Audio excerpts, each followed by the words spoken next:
समांतर संयोजन में हमको क्या करना है, जितने भी सेल हम लेते हैं 2 3 4 5 n सेल, जितने भी सेल, सभी सेलों के दो सिरे होंगे, एक धन सिरा होगा एक ऋण सिरा होगा।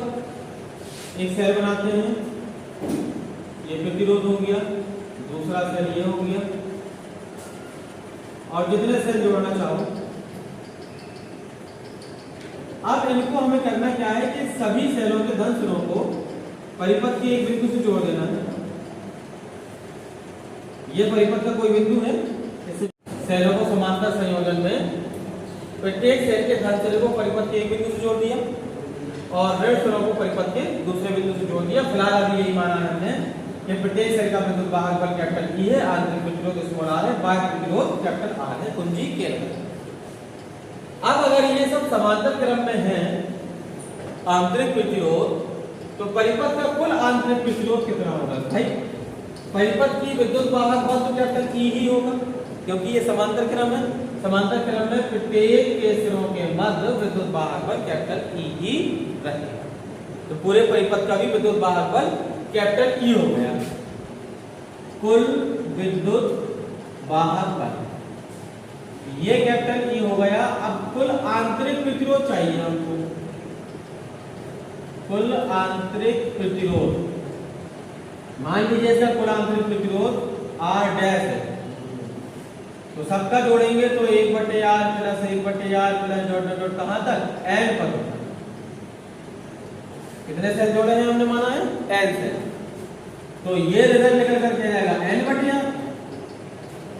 अगर 2 सेल जुड़े होते तो 2/r, 3 सेल जुड़े होते तो 3/r, तब r डैश बराबर आ जाएगा यानी कुल आंतरिक प्रतिरोध r/n, और बाह्य प्रतिरोध कैपिटल R पहले से। तो परिपथ का कुल प्रतिरोध कितना हो जाएगा? आंतरिक प्रतिरोध प्लस बाह्य प्रतिरोध। तब धारा कितनी हो जाएगी परिपथ की?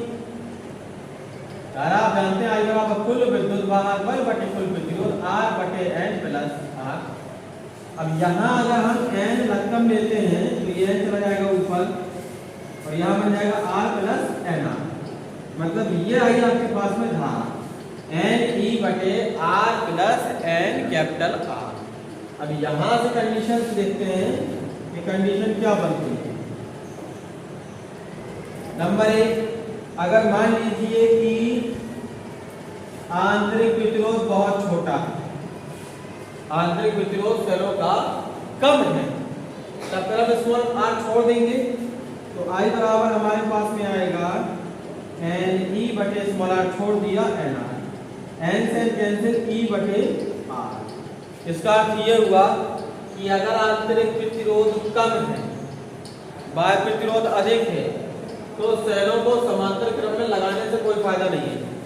क्यों? क्योंकि एक सेल की जितनी धारा है 10 सेल भी आप लगा दोगे तो उतनी ही धारा प्राप्त होगी, तब जब सेलों का आंतरिक प्रतिरोध कम हो। दूसरी कंडीशन में देखते हैं, अगर आंतरिक प्रतिरोध मान लीजिए काफी ज्यादा है बाह्य प्रतिरोध की अपेक्षा, ऐसा होगा तो nr छोड़ेंगे और nr छोड़ेंगे तो ये बचेगा Ne/r। अब यहाँ पर n पर डिपेंड कर रहा है, कहने का मतलब यहाँ पर यह है कि जितने अधिक सेल होंगे उतनी अधिक धारा इसमें प्रवाहित होगी।